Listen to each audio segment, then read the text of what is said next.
Okay, so ito yung napansin ko sa inyong questionnaire. So dapat kasi match yung statement of the problem doon sa inyong questionnaire. So on your statement of the problem, ang unang tanong mo ay profile of the respondents. Tapos dalawa lang yung variable na binigay mo, age at saka sex lang. Pero dito sa questionnaire mo, you have age tapos gender. So dapat match yun. So kung sex, sex. Kung gender, gender. So it's either palitan mo tong sa SOP, gawin mo tong gender, or ito ang gagawin mong sex. Ngayon, dapat match din. So inuna mo yung age, so unahin mo rin yung age dito sa may questionnaire. Okay, followed by age. Kasi sa questionnaire mo, age ang una, tapos dito number 2. So dapat ilipat mo ito dito. Okay? So dapat magiging ganon. So kailangan pantay. Ngayon, sabi ko nga, sa statement of the problem mo, hindi mo naman hiningi yung barangay, occupation, monthly income. So, dalawa lang ang option. Okay? Una, tanggalin mo to sa questionnaire. Pangalawa, ilagay mo siya dito sa SOP mo. Isasama mo siya dito. Okay? Kasi hindi naman, kasi ibig sabihin nun, kaya hindi mo siya sinama dito, hindi significant. No? Hindi significant na kunin yung barangay, yung occupation, tsaka monthly income. Pero kung sa tingin mo significant siya, isama mo siya dapat dito sa SOP mo. Okay? Kasi significant eh. So, ibig sabihin, importanteng variable siya. So, ilalagay mo siya dito. Ngayon, ikaw na ulit ang bahala mag-arrange. So, pagkatapos, pwede mo sundin to. Yan. Sex, age, tapos ihuli mo yung barangay, occupation, monthly income, or allowance kasi may estudyante. Okay? Tapos yun, yung barangay. Ganon. So, pwedeng para mag-match yung question number 1 at saka yung part 1 ng iyong questionnaire. Okay, so number 2, how did the two groups of respondents assess the marketing mix? So, anong klase ba ng assessment yung gagawin? Yan. So, dito kasi wala lang sinabi. Sabi lang, uh, assess the marketing mix applications in the operations of the food bazaar. Okay, so dito ang sunod-sunod ulit, product, price, people, and promotion. By the way, hindi ito kay McCarthy ha, kasi kay McCarthy hindi people ang nakalagay doon, place. Yan. So, dito, tingnan mo dito, ano una? Product, okay, tama. Kasi product. Okay, so tama yon. Ngayon, maging maingat kayo dun sa statement na ilalagay nyo. Halimbawa, the product offered in the food bazaar have a unique features that are appealing to me. Tama yon kasi it describes the product. The packaging materials of the product, yan, packaging. So kasama pa rin sa product. Tama. The product in food bazaars are different from other competitors. Tama kasi product ulit. The product in the food bazaars are well sorted and displayed. Tama ulit. I am satisfied with the food they offer in the food bazaar. Okay. So, ang sabi mo lang, I am satisfied with the food. So, pwede na rin kasi nandun naman yung food. Okay, so yung number 1, okay yun kasi product dito, product dito. Okay, pangalawa, sabi dito, price. Yun, tama ulit, price. Okay? Ngayon, tignan natin kung yung content naman ang tama. I find the food affordable in the food bazaar for Malabon residents. Bakit meron pang for Malabon residents? Pagka ba hindi taga Malabon, mas mahal? O, di ba hindi naman, pareho lang. So, tanggalin mo na yung for Malabon residents kasi wala siyang kinalaman, no? Na ganon. Kasi hindi naman yan for Malabon ng Malabon eh. O, di ba? So, tanggalin mo na yung for Malabon residents. Number 2, I find the store that offers occasional promo is an effective strategy to attract more customers and help to increase sales. Sabi dito, occasional promo. Ang promotion is not part of the price. Ang promotion or promo, discounts, free taste, mga ganon, buy one, take one, yan ay hindi kasama sa price. Yan ay promotion. So, dapat isama mo yan sa promotion. Ito, yan. Ito ay para sa promotion. Yan. So, i-highlight natin. Ayan. So, pang-promotion yan. So, dapat ilipat mo yan sa promotion. Pangalawa, pangatlo, price discount. So, ang sabi, ang nakaka-influence daw ay yung discount. Again, ang discount ay promotion. So, hindi sa price. Okay? Yan. So, sir, paano bumaba yung presyo? Bumaba yung presyo, oo. Pero sabi mo, ang naka-attract ay yung discount.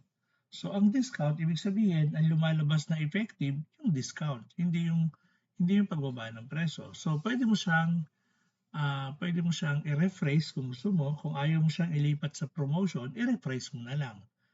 O halimbawa, the lower price, yan, pwede. The lower price due to discounts influence my decision to buy the product. Yan, pwede. Ito naman, I find the store that offers occasional promo. Ano pinagkaiba pa nun? Diba? Kasi kung sasabihin mo may libreng item, promotion talaga yun. Ayun. So, number 2, pwede mo na siyang ilipat under promotion kasi promotion yung tinutukoy. I find that consistency in pricing builds my loyalty to a product in the food bazaar. Paano mo nasabing there's price consistency? Di ba? I find that consistency in pricing. Well, judgmental yung pagkakaano mo doon. Kasi una, paano mo nasabing there is price consistency? Hindi naman yan matagal nang nandyan. Diba? Ilang buwan pa nga lang yan nandyan. Wala pa yata isang buwan. Everyday ka rin bang bumibili para masabi mo may price consistency? Diba? So, ibig sabihin, pwede mong ibahin yung yan. Kuha ka ng mga idea dun sa RRL mo. Pwede kang kumuha ng mga statement dun. Kaya nga may RRL ka para meron kang guide para kahit na guide para dito sa statement of the problem mo. Okay? Statement of the problem sa content ng iyong questionnaire.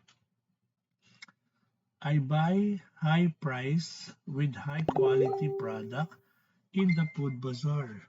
Okay. I buy high price. So, pwede mo siyang i-rephrase. No?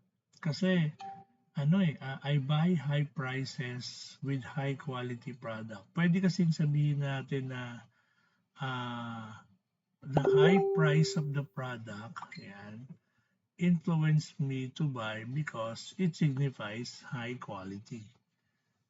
So, pwedeng ganon. Okay? So, yung number 2 mo, yung number 2 SOP, sa letter B, yan, pwede siyang, pwede mo i-reconsider na i-rephrase para mag-fit siya doon sa category niya na price. Kasi dapat ang dinidescribe mo lang talaga dito, price lang. Okay? So, price influenced me to decide because it seems affordable. Ganon. The high price limits my purchases. So, mga ganon. Or, because of the high price, I am hesitant to buy in the food bazaar. So, mga ganon. Okay? Kasi yan mas maganda yan, combination ng positive at negative. So, ayun. Dito, ang 2.3 people. Pero sa'yo, ang letter C mo ay promotion. So, dapat people. Okay? Para pagka nag-present ka din, consistent. May consistency siya. Tsaka parallel siya. So, unahin ko na yung promotion. I learned about the food bazaar through a promotion. Pwede. No? Pwede.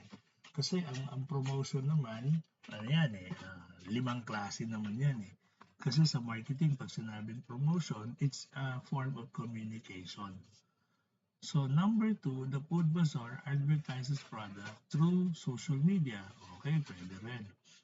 I purchase Food Bazaar products, ayan, after recommendation. So pwede mo siyang i-rephrase, no? A recommendation from a friend. Yan. Kasi yung those who visited them, hindi naman lahat yun ay kakausapin ka. Pero kung pwedeng a recommendation from a friend or relatives, no? And pwedeng yun ang statement mo. Okay? A recommendation from a friend or relatives who purchased food in the bazaar, ayan, influenced me to try. Ganon. So, ibig sabihin, ang ano doon is yung recommendation. So, pwede yun under promotion. I tend to buy products that offers a buy one, get one promo. Yan, good. Promotion talaga. Kaya yung kanina na tatanggalin mo, pwede mo ilipat yun dito. Yan. So, I am likely to buy Food Bazaar products because of the seller's personal selling. Okay. Actually, tama ito kasi ang personal selling ay pasok sa promotion. Okay, so pwede rin yan. So, dapat, align ulit ha. So, dapat palitan mo to. Pagpalitin mo yung people tsaka promotion. Kasi sabi mo sa questionnaire, promotion. Okay? Basta ikaw na bahala mag-decide kung ano masusunod sa arrangement. Okay. People. Ayan. I find it easy to communicate with sellers in the food bazaar. Okay. Pwede. Kasi people yan. I receive positive customer service. So, pwede mo siyang i-rephrase, no? In a way na mas okay yung tunog niya or mas okay yung dating niya. Ayan, a good customer service. A good customer service is one of the reasons why I visit Food Bazaar. Ganon. A seller's negotiation skills influence my decision to purchase. Pwede. Ayan. So, people, kasama dyan yung look. Siyempre, yung neat ba yung look ng mga nagtitinda? Pleasing in the eyes? Yun, kasama yun, no? Siyempre, ano yun eh, that's part of the people. I am likely to come back to the food bazaar because I am satisfied with the products and services. Take note, ha? Product and services. So, ibig sabihin, ito, pasok yan sa product. Ayun, kasi sabi mo eh, I am likely to come. O, di ba? Satisfied with the product and services. So, wala siyang kinalaman kay people, pero may kinalaman siya kay product. So, pwede mong i-transfer doon or tanggalin at palitan mo na lang. Number 5, I noticed that the business in the food bazaar focus on building long-term relationship. Paano mo nasabi yun? Diba? Kasi building a long-term relationship takes time and effort. So parang too early to say na napansin mo pa yun, di ba? Okay? So pwede mo i-rephrase siya in a way na medyo lighter at saka maiintindihan nung respondents. Like for example, with how they mingle with customers, how they deal with customers, how they look, how they talk, how they serve. Dapat ganun ang ano mo kay people. Okay? O, tapos, yan. So, dalawang set siya. Isa para kay seller at isa para kay customer. Yan. So, ang ano doon, comparative to no? What their perceptions are compared or versus perception ng mga consumer. So, okay lang yun. So, dapat ganun din yung ano ha. Good thing na binago nyo yung tono. Yung isa para kay customer talaga, yung isa naman ay para kay seller. Okay. So, yung sa SOP number 3 naman, okay lang kasi comparison lang ng magiging result. Okay. Isa pang napansin ko, ito, itong Likert scale. Yan. So, kung mapapansin nyo, ano siya, meron siyang neutral, yung hindi makapag-decide.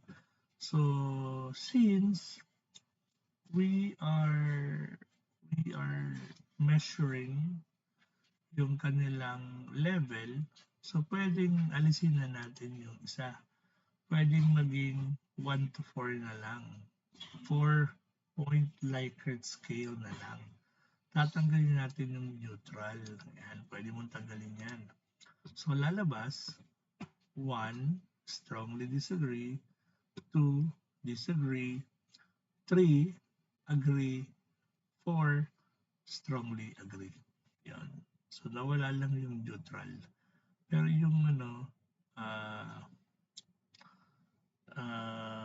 ito pa rin ang gagamitin mo kasi sabi mo lang naman, assess mo lang naman eh. Di ba? So, talagang agree or disagree lang. Yan. So far, okay naman yung okay naman yung questionnaire. Okay, so yun lang yung comment ko and hopefully ay makatulong sa inyo.